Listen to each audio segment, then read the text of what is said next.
Hey, it's Randy Pennington, and if you want to engage your employees, then make actually engaging with them a priority. Talk with people, not at them. Ask questions, don't give commands. Make them feel important by including them in decisions whenever you can.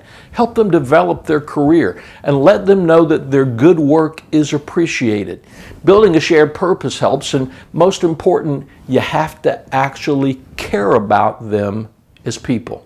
You see, you can mandate employee compliance, but they readily volunteer their commitment and discretionary effort to leaders who actually engage with them rather than talking about engagement.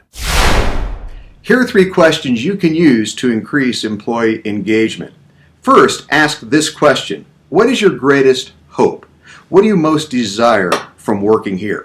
If you find out what people are trying to achieve, if you can tap into their dreams and aspirations and show them how working with you will enable them to do that, they'll not only be engaged, they'll be very motivated. The second question is, what is your greatest fear? It's not about prying into the personal lives of people, but finding out about their worries and anxieties on the job.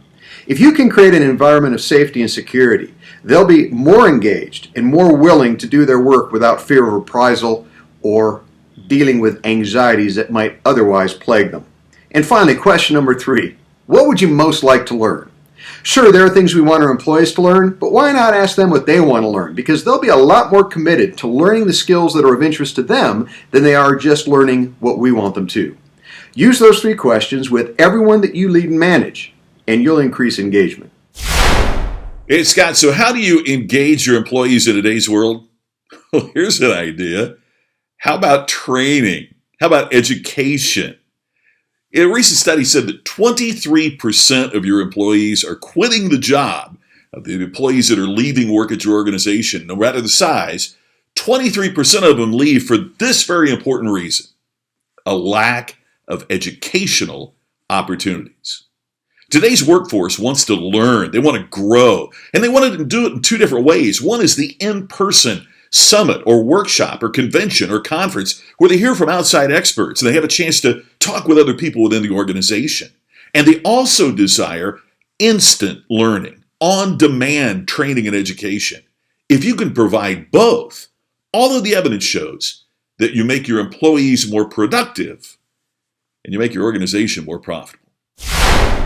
Let's talk about employee engagement. You know, it's really not that hard. It's about communicating with them, talking to them. Walk around and just have a conversation with them.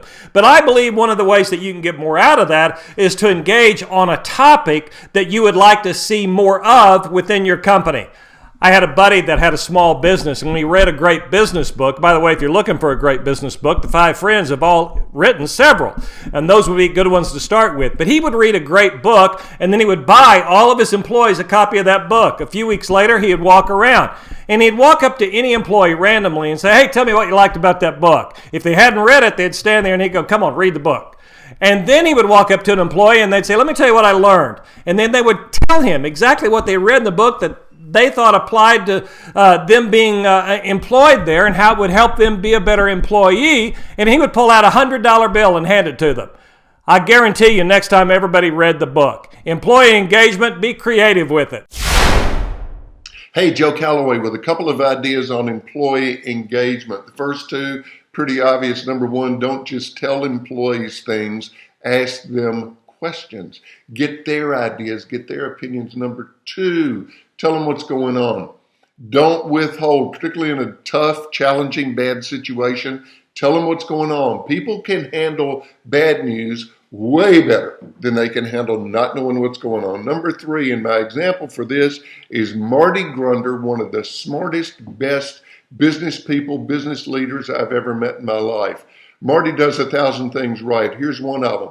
He not only is the master of the handwritten note to customers and employees, but when he sends a handwritten note of congratulations or praise to an employee, guess where he sends it? Their home, where when they open it, their family, their kids, their husband, their wife is right there. They're not just employees, they're moms and dads and husbands and wives. Remember that.